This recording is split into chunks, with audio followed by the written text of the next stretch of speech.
Hey, welcome back knitters to the Dishcloth series and our Learn to Knit playlist. This week we're going to learn how to knit this cool diamond pattern. I'm going to put the link to the pattern down below. The pattern is actually called Birthday Diamonds because the designer wrote the pattern on her birthday. But you don't have to wait for your birthday, do it now.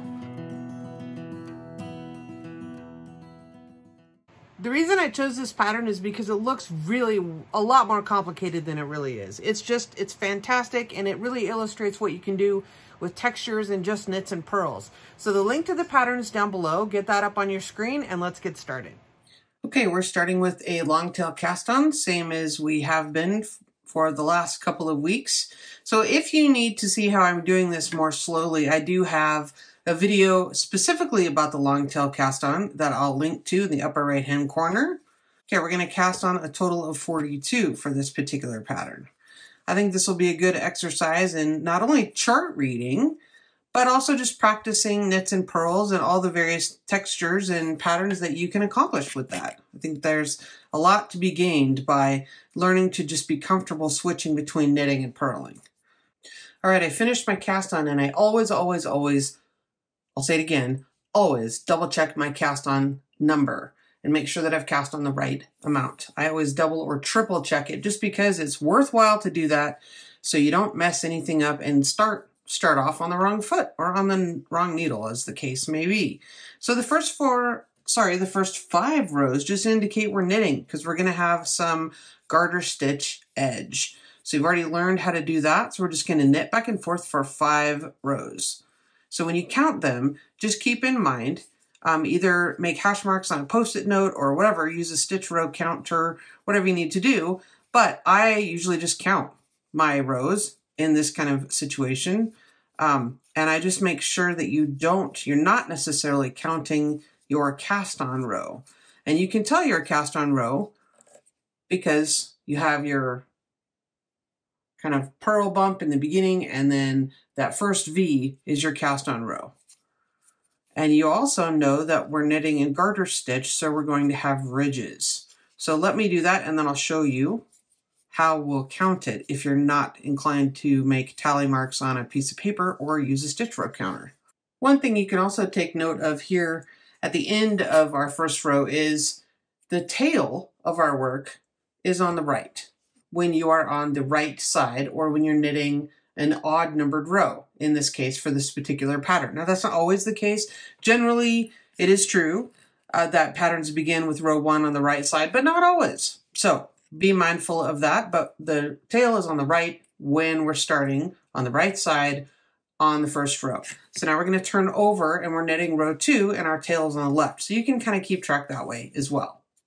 All right, if this is your first time reading a chart, I want to point out a couple things. So when we read a knitting chart, you're going to start from the lower right-hand corner where it shows stitch 1, row 1. So this is the stitch under here, this is the row, and you're going to read from right to left going across. And that's just the same direction that you knit.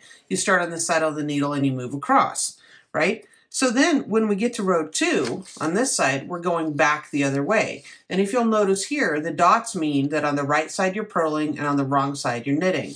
So we're doing garter stitch here, so that means we're knitting every row. So we're knitting as we come back, which results in the purl bumps being on the right-hand side. So you can see our initial cast on row, and I realize I have my stitches scrunched up here on this double point, but you can see our initial cast on row. Then we had a knit row, which is hard to see, but it's right under here. And then the purl bumps are row 2, which is designated by all these dots. So now we're on row 3 with our working yarn coming off the right-hand side. The tail is on the right-hand side.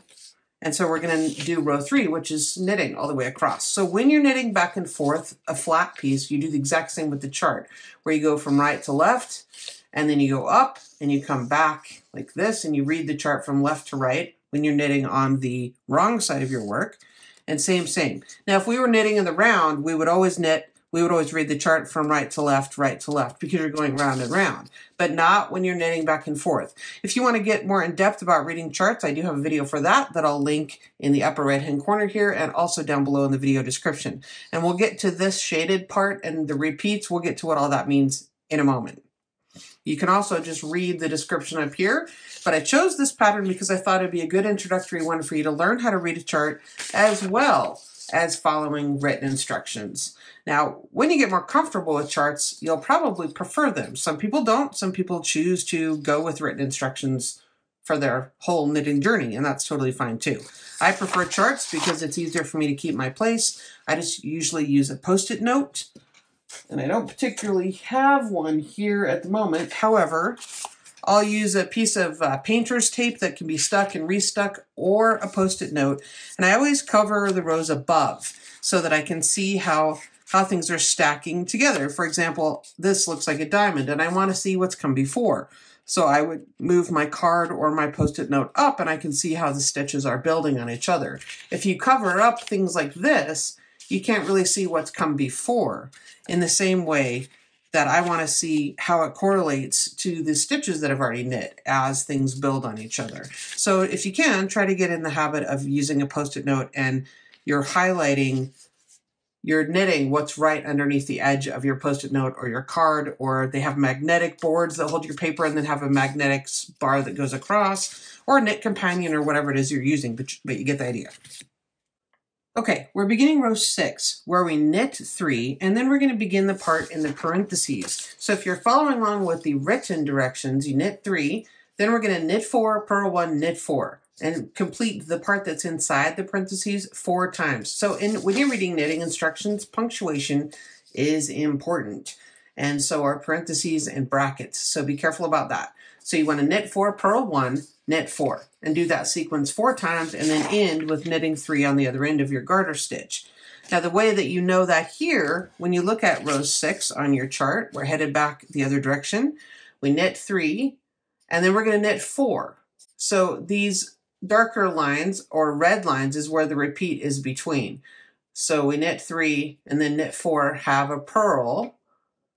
Because this is on the wrong side, this empty squares are purl stitches on the wrong side. And then knit 8 or knit 4, then knit 4. Depends on how you look at it. But you can see how the chart denotes the parentheses here with inside this box right here.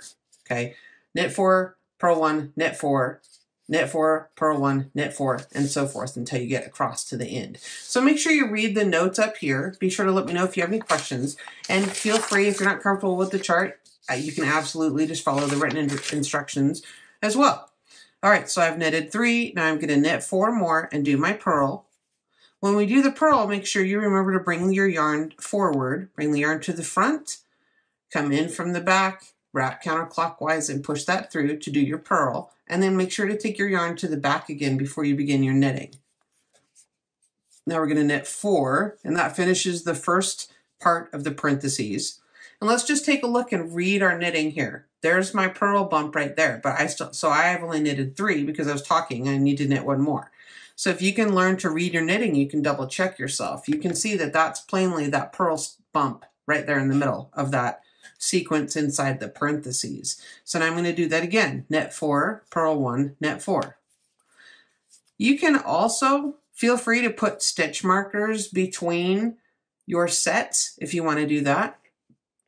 So since I'm talking, I may have lost track, and I know that I'm going to knit 4, then knit another 4, or 8 total before my next purl stitch.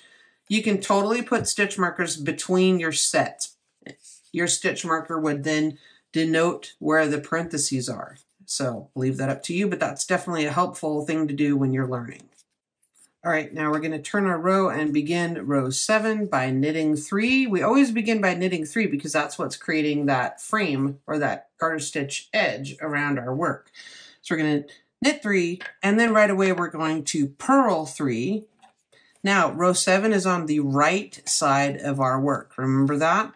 The right side, because we have the tail here and because it's an odd numbered row. So when we follow the chart, the dots are purls and the spaces are knits. So we're headed back now, reading from right to left on the chart. So we knit 3, purl 3, knit 3, purl 3, and we're going to repeat that part that's inside the parentheses if you're reading the written instructions, you're going to repeat that 4 times. And if you'll notice on the chart notes at the top, it says the portion of the pattern that's shaded in blue is worked across the row a total of 4 times horizontally and 7 times vertically. So that part that's shaded is the same as what's inside the parentheses on the written instructions. So I hope that helps and makes sense to you. If not, absolutely feel free to leave me a comment down below or ask a question in the groups. And again, you're just going to want to make sure you remember to bring your yarn to the front when you're purling, and remember when you're done purling to take your yarn to the back before you begin the knitting stitch. And I'll show you what to do if you come across something that doesn't look right. That could be very well what you've done, is neglected to switch your yarn when you should have and created an inadvertent yarn over.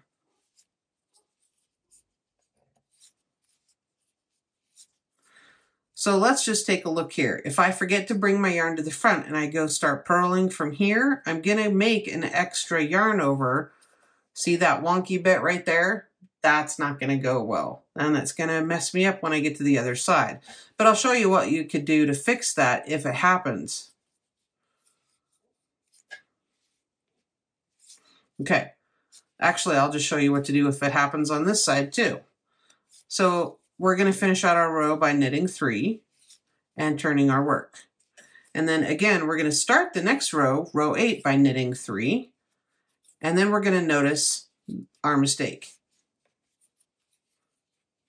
Because you're going to come across this and you're going to notice a hole and think, what in the heck is that?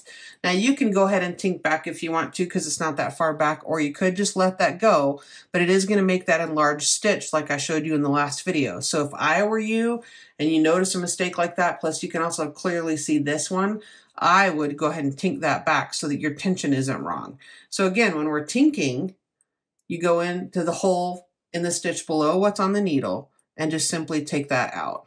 But again, if you pull that down a little bit, you'll notice this hole right here, and you just go into that and then let that stitch come off.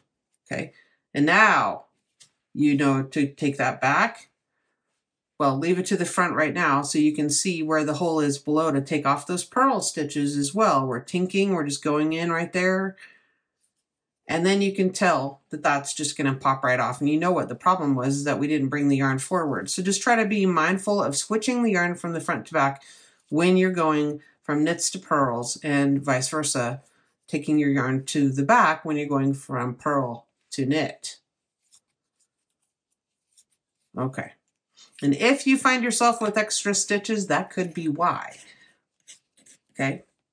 Uh-oh, look what I've done here. I've been messing around and all this came off the needle on the back. But you know what? We're not going to panic because yarn has really good memory.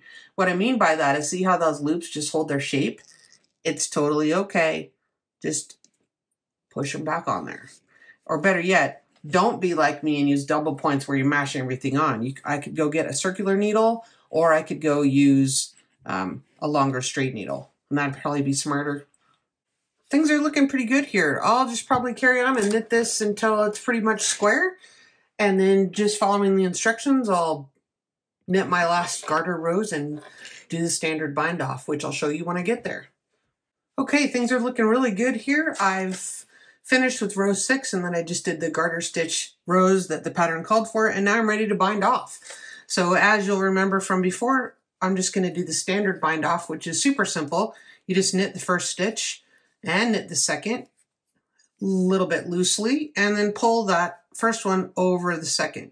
And I just give that a little tug to loosen things up a little more, and just carry on in that way all the way across until you get to the very end.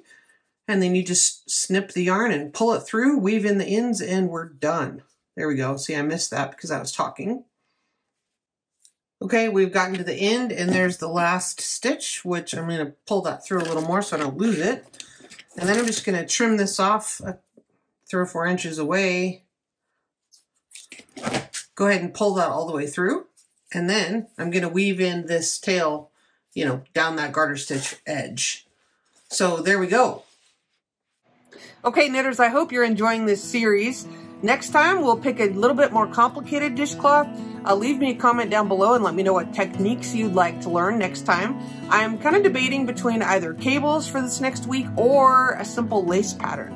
So drop me a comment down below and let me know what you'd like to learn next. Show me your pictures in the group. I'd love to see them in the Facebook and or the Ravelry group, or both. If you enjoy these videos and find them helpful, I'd really appreciate it if you'd click subscribe, give me a thumbs up, and share with your friends. Thanks for watching.